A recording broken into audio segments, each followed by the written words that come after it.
안녕하세요. 이 동영상은 인버전 차지라는 제목을 가지고 있습니다. 인버전이라는 용어와 인버전 차지의 양을 나타내는 식을 다룹니다. MOS 동영상을 안 보셨다면 먼저 보시기를 추천합니다. 인버전이라는 표현을 종종 쓰게 될 것인데요. 우리가 다룬 MOS의 서브스트레이트가 P타입 도펀트로 도핑되어 있음을 기억해 보십시오. 그러니 별다른 일이 없었다면 이 영역에서는 전자를 찾기보다는 홀을 찾는 것이 더 쉬운 일이겠죠. 그런데 이런 P타입 기판, 서브스트레이트 위에 얇은 산화막과 금속을 차례로 덮은 후 금속에 양의 전압을 걸어주고 나니 이 P타입 기판에서 엉뚱하게 전자가 잔뜩 모이는 것입니다. 마치 N타입처럼요.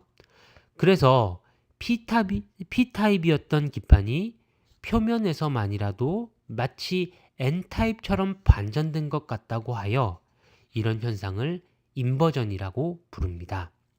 이렇게 모인 전자들은 인버전 일렉트론이라고 하고요.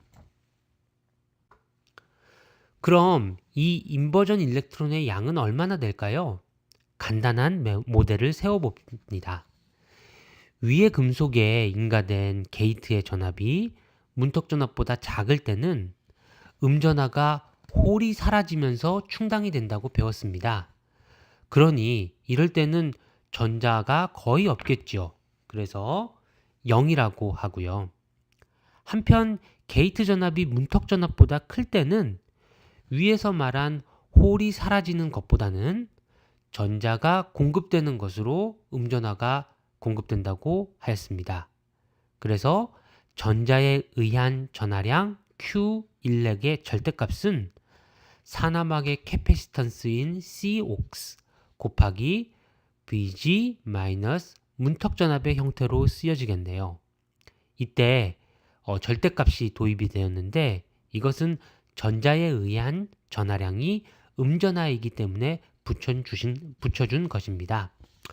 여기서 Q일렉과 C옥스는 둘 다 단위 면적당 값임을 유의해 주시고요. 물론 이와 같은 식은 아주 정확하지는 않습니다. 하지만 가장 간단한 근사로서는 충분하죠. Q일렉과 Vg 사이의 관계를 직접 그려보면 다음과 같습니다. Vg가 문턱 전압 밑에서는 0이고요. 문턱 전압을 넘어가면 직선으로 커지네요. 그리고 이 기울기가 C옥스고요. 이 함수는 구간별로는 선형입니다. 즉 전체로 보면 비선형이라는 것이죠. 어떤 분들은 이렇게 질문하실 수 있겠네요. 왜 이렇게 복잡하게 하나요? 그냥 MOS 구조 대신에 MOM 구조를 쓰면 안 되나요? 여기서 중요한 것은 전자가 안 모인 상태, 즉 Q일렉이 0인 상태를 만들 수가 없다는 점입니다. 왜요? 게이트에 정확히 0V를 인가하면 전하량이 0이 되는데 그게 Q일렉이 0인 것이 아닌가요? 라고 질문하실 수 있겠죠. 하지만 MOM에서 전하량이 0이라는 것은 금속의 원자핵이 가지고 있는 전하량과 자유전자들이 가지고 있는 전하량이 딱 균형을 이루고 있다는 것이지 자유전자의 숫자 자체가 0이 되는 것은 아닙니다. 우리는 게이트 전압을 낮게 설정할 때 전류를 흘릴 수 있는 자유전자의 수, 즉 Q일렉이 0인 구조를 필요로 하는 것입니다. 바로 MOS 구조가 이런 일을 해줄 수 있으며 이를 가지고 스위치를 구현할 수 있게 되죠.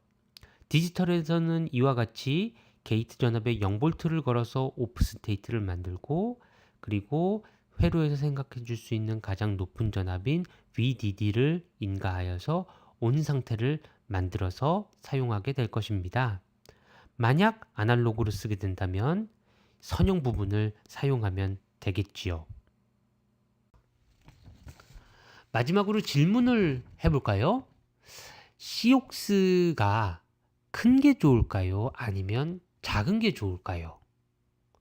또 문턱전압은 0의 값으로 높은 것이 좋을까요? 아니면 0에 가까운 것이 좋을까요? 한번 생각해 보시길 바랍니다. 네, 이번 동영상에서는 인버전 일렉트론 덴시티에 대한 간략한 식을 살펴보았습니다. 그럼 이렇게 모인 전자를 가지고 전류를 흐르게 만들 수 있을 텐데요. 이 전류에 대한 식은 다음 동영상에서 다루도록 하겠습니다. 감사합니다.